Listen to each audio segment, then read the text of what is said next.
Un énorme procès va bientôt débuter à Bruxelles. 130, c'est le nombre de prévenus. Ils sont tous soupçonnés d'appartenir à une organisation criminelle et à un vaste système de trafic de drogue. Pour rappel, ils avaient été arrêtés en 2021. C'était un grand coup de filet à l'époque de la police fédérale qui avait réussi à infiltrer l'organisation via la messagerie Sky ECC. Alors Thomas Dufrane, ce matin avait lieu l'audience préliminaire. Le tout pour définir un peu les modalités pratiques de ce procès qu'on peut qualifier d'hors norme. Avec autant de prévenus et puis une cinquantaine d'entre eux qui arrivent en tant que détenus, la sécurité était drastiquement renforcée ce matin autour du palais de justice. Nombreux policiers en armes, et il faut dire que donc c'est un réseau criminel tentaculaire qui avait été démantelé, vous le disiez Jim, en 2021.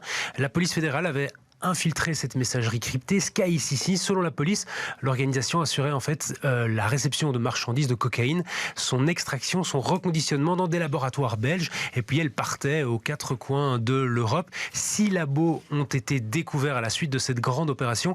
Il y a donc 129 prévenus qui sont jugés aujourd'hui. Une cinquantaine d'entre eux sont sous mandat d'arrêt, je viens de le dire. C'est beaucoup de monde. Aujourd'hui, l'audience préliminaire avait donc lieu à la cour d'appel du palais de justice. C'était une audience en première instance, mais la cour d'appel, c'est la salle d'audience la plus grande du palais de justice de Bruxelles. Le procès en tant que tel commencera début novembre pour plusieurs mois. Il aura lieu Justicia, où a actuellement lieu le procès des attentats de Bruxelles. Un procès hors norme, donc une sacrée organisation, notamment pour les avocats. Écoutez Denis Bosquet, qui défend 2 prévenus. C'est le nombre de prévenus, c'est 128 ou 129 prévenus.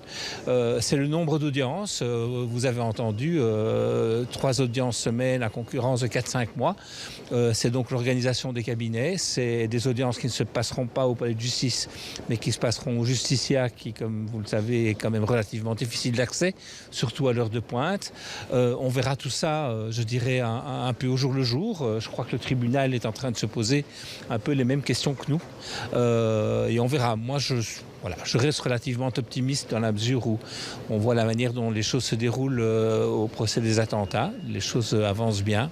Ici, nous sommes non pas devant la cour d'assises, mais devant un tribunal correctionnel, je dirais, classique.